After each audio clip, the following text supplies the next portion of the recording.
Hello friends, स्वागत आहे तुमचं माझ्या चॅनलवरती.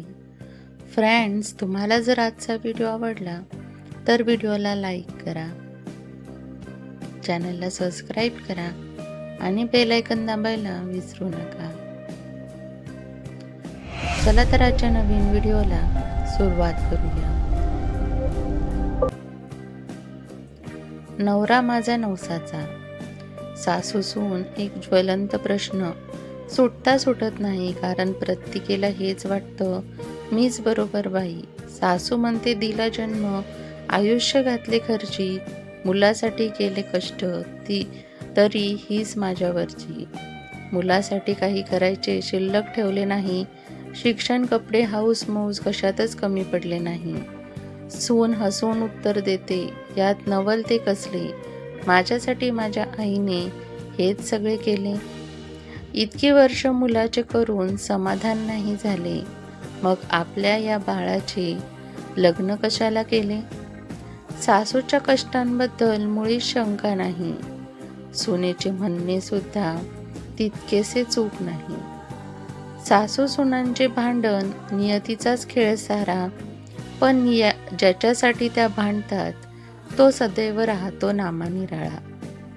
अशीच एक कथा बघणार आहोत. सोहम आणि कल्याणी यांच्या लग्नाला 5 वर्ष झाली होती. कल्याणीचं आयुष्य तिच्या लग्नानंतर काहीच शांत चाललेलं होतं आणि आता कल्याणी 7 महिन्याची गर्भवती होती. पण तिने कधी कल्पनाही केली नव्हती की गरोदरपणाच्या काळात तिला इतके ताणतणाव सहन करावे लागतील. कल्याणीच्या मनात सतत तिच्या बाळाबद्दल विचार चालू असायचा. डॉक्टरांनी सांगितलं होतं की बाळाची हालचाल कमी आहे, त्यामुळे प्रस्तुतीत काही अडचणी येऊ शकतात. ती प्रचंड चिंतेत होती आणि घरातल्या कामांचा भारसुद्धा तिच्या आरोग्यावर परिणाम करत होता. कल्याणीच्या मनाची अवस्था वाढत चालली होती, पण तिने धैर्य धरलं होतं. कल्याणी नेहमी देवाचे स्मरण करत प्रार्थना करायची. तिच्या आईने तिला भगवद्गीता वाचायला दिली होती. ती रोज वाचायची, तरी कल्याणीच्या मनावर एक प्रकारे भीतीचा डोंगर तयार झाला होता. डिसेंबरचा महिना सुरू होता आणि कडाक्याची थंडी पडली होती आणि कल्याणीची मोठी नणंद वैशालीच्या मुलांना ख्रिसमसची सुट्टी लागली होती. त्यामुळे तिने अचानक आपल्या मुलांबरोबर माहेरी येण्याचं ठरवलं. कल्याणीची पाठ आणि कंबर प्रचंड दुखत होती, त्यामुळे डॉक्टरांनी तिला जास्त काम न करता आराम करायला सांगितला होता.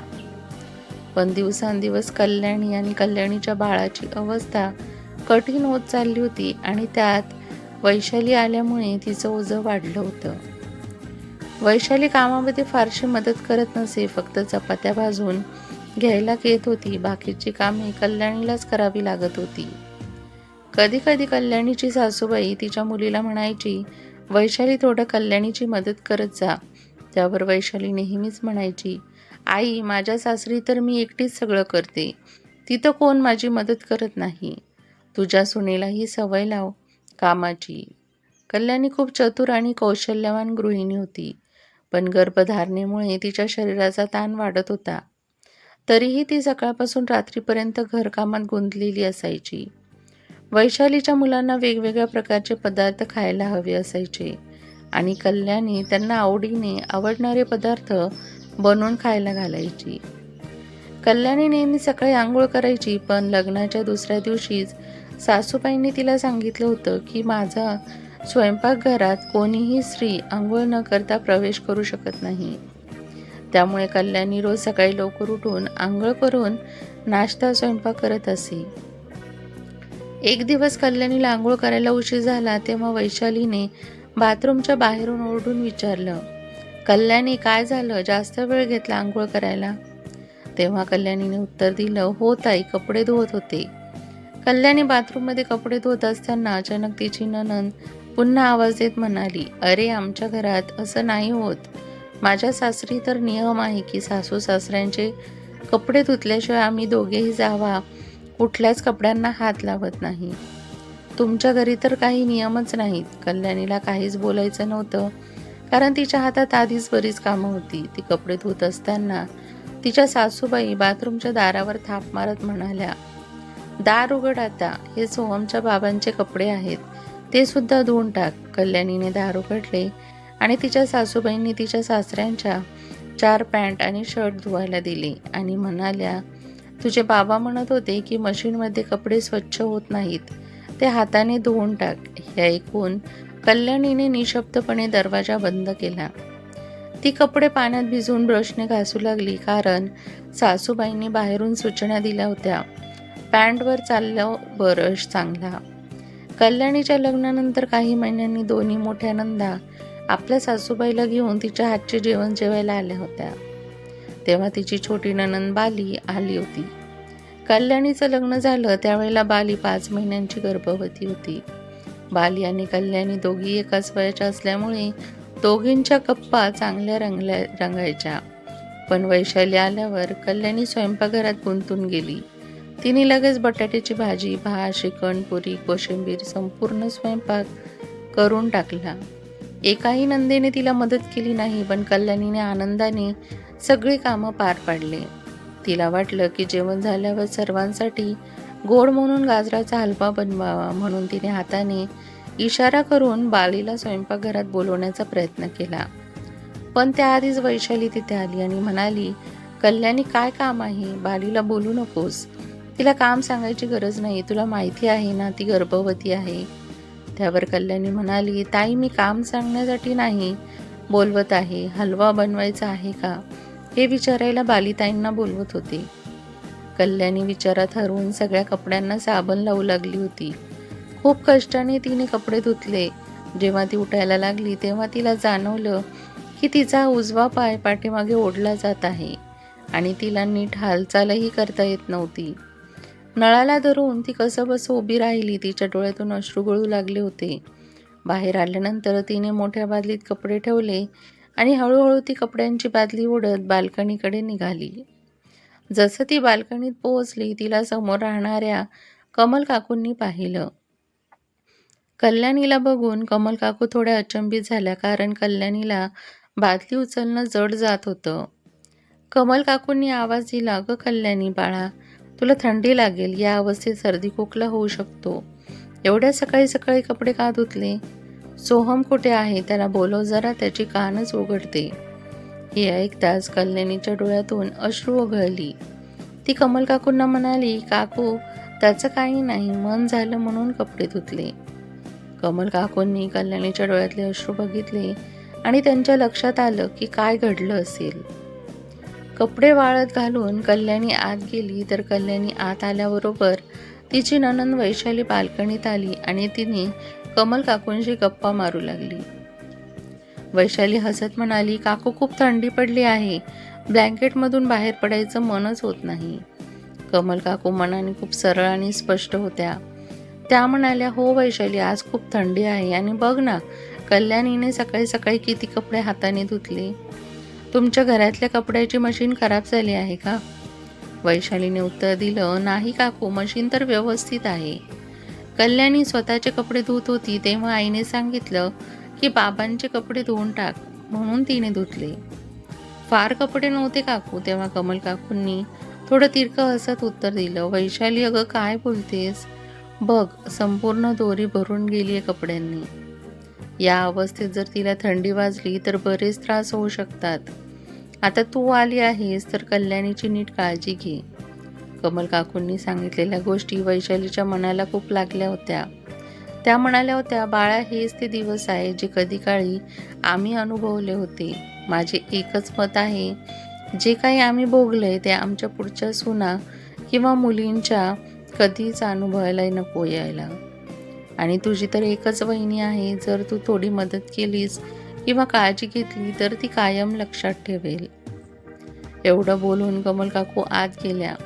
वैशालीही निशब्दपणे आत आली. कल्याणी स्वयंपाकघरात जेवण बनवत होती आणि काकूंचं सगळं बोलणं तिने ऐकलं होतं. तिला मनातून बरं वाटलं की तिच्या आजूबाजूला कोणीतरी आहे, ज्याला बरोबर चूक याचं भान आहे आणि ज्यांना सासू नंदेला समज देण्याचं धाडस आहे. वैशाली मग स्वयंपाकघरात आली. कल्याणीने तिला वाळलेलं पाहिलं आणि म्हणाली, ताई तुम्ही चहा घेणार का? मी बनवते. वैशाली म्हणाली, नाही कल्याणी, तू सोड, मीच बनवते चहा.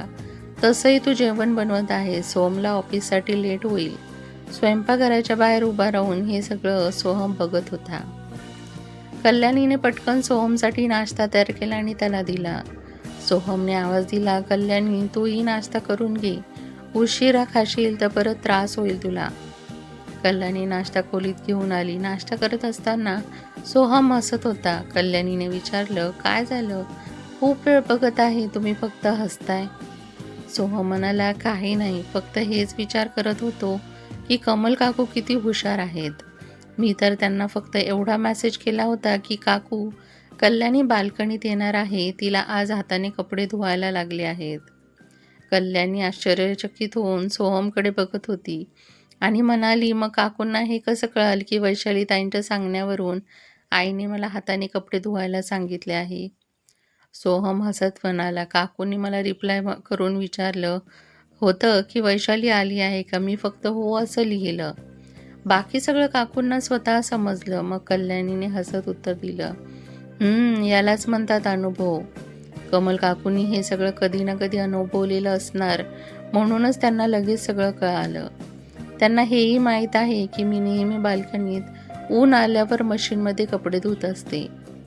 कल्याणी आणि सोहम नाश्ता करून बाहेर आले.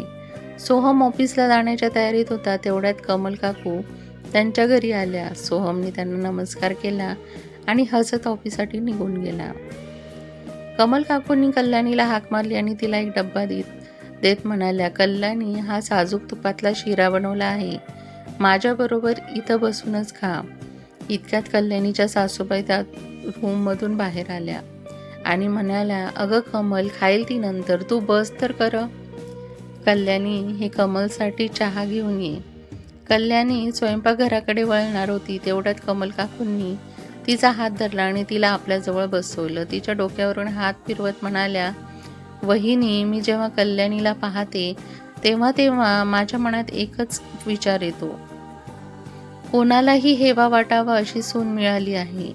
तुम्ही खूप नशीबवान आहात वहिनी, तुम्हाला कल्याणीसारखी सून मिळाली. इतक्यात वैशाली खोलीतून बाहेर आली.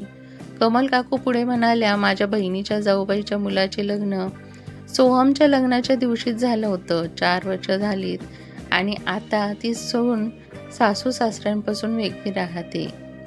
कारण तिच्या सासरच्या मुली म्हणजेच माझ्या बहिणीच्या जाऊबाईच्या दोन्ही मुली सासरी आल्या की तिला नेहमी त्रास देत आणि कलह करायच्या. त्यामुळे सुनेने वेगळी राहण्याचा निर्णय घेतला. कमल काकू बोलतच होत्या आणि त्यांनी कल्याणीचा हात घट्ट धरून ठेवला होता.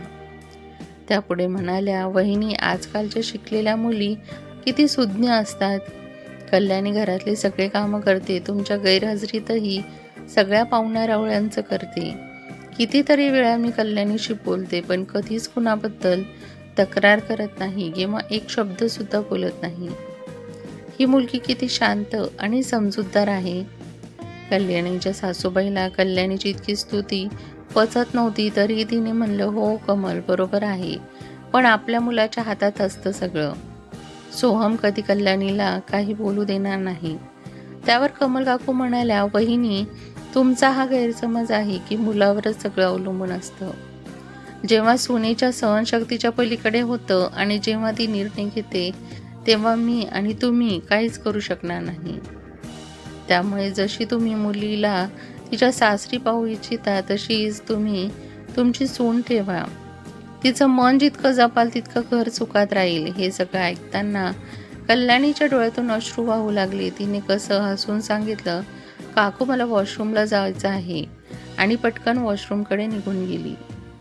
आज जाऊन कल्याणीने काकूचं बोलणं ऐकलं. त्या वैशालीला म्हणत होत्या, वैशाली, तू खूप नशीबवान आहेस, अशी वहिनी मिळाली आहे तुला. समजूतदार, शांत आणि खूपच प्रेमळ वहिनी. मी तुम्हाला एकच गोष्ट सांगेल, सुनेला मुलगी म्हणून स्वीकारणं फक्त नशीबवान लोकांचं न जमतं. बाकीच्या सासवा कटकटींमध्ये अडकून जातात. आता तुम्ही ठरवा, कल्याणीमध्ये तुम्हाला तुमची वैशाली आणि बाली दिसेल की फक्त सासू सुनेच्या संघर्षाची गोष्ट होईल. कमल काकूंच्या या शब्दांनी कल्याणीच्या सासूबाईंना आतूनच आपल्या चुकीची जाणीव झाली. त्यांना जाणवलं की आपल्या मुलींच्या हट्टामुळे आपण आपल्या मुलाचं आणि स्वतःचं घर उद्ध्वस्त करत होतो. त्यामुळे त्यांनी कमल काकूंचा हात जोडून माफी मागितली आणि योग्य मार्ग दाखवल्याबद्दल आभार मानले. दुसरीकडे कल्याणी देखील कमल काकूंना मनोमन आशीर्वाद देत होती, कारण आज कमल काकूंनी सासू सुनेच्या नात्यातून एक नवं आई मुलीचं नातं सुरू करण्याची प्रेरणा घेतली होती. त्यानंतर कल्याणीच्या सासूबाईंनी घरातील कामाची जबाबदारी थोडी स्वतःवर घेतली आणि वैशालीलाही सांगितलं की तुझी सुट्टीसाठी घरी आहे तर थोडं कामात मदत कर. या सगळ्यात सोहमचा समजूतदारपणा दिसून आला होता. त्याने एकाही शब्दाने कोणाला दुखवलं नव्हतं. आपल्या पत्नीची योग्य काळजी घेतली होती. यामुळे वैशालीलाही आपल्या चुक्याची जाणीव झाली होती. काही दिवसात घरातला तणाव कमी झाला आणि कल्याणीच्या मनावरचा भार हलका झाला. आता कल्याणीच्या सासूबाई, वैशाली आणि सोहम तिला जास्तीत जास्त आराम देत होते. कल्याणी देखील त्यांच्या या बदललेल्या वागणुकीमुळे आनंदी झाली होती. ती अजूनही देवाचे स्मरण करत होती आणि तिची रोजची प्रार्थना तिला या कठीण काळात बळ देत होती. बाळाची हालचाल आता सुधारत होती. डॉक्टरांनी दिलेल्या नवीन बातमीसाठी कल्याणी आशेचे नवीन किरण बनली होती. वैशालीच्या मुलांची सुट्टी संपली आणि ती परत सासरी गेली. 2 महिन्यानंतर कल्याणीला सुंदर गोंडस मुलगी झाली. सगळे खूप खुश झाले. बाळाच्या दोन्ही आत्याही बाळाला भेटण्यासाठी आल्या आणि गुण्या गोविंदाने व आनंदाने बाळाचे स्वागत अगदी धूमधडाक्यात केले. फ्रेंड्स, तुम्हाला हा व्हिडिओ कसा वाटला हे कमेंटमध्ये नक्की सांगा आणि प्रत्येक सासू सुनेचे नातं किंवा नंदेचे नातं हे बहिणीसोबत कसे असावे हे देखील कमेंट करा. तुम्हाला जर व्हिडिओ आवडला असेल तर व्हिडिओला लाईक करा, चॅनलला सबस्क्राईब करा आणि बेल आयकॉन दाबायला विसरू नका, जेणेकरून अशीच नवनवीन माहिती सर्वात आधी तुमच्यापर्यंत पोहोचेल. व्हिडिओ बघितल्याबद्दल धन्यवाद.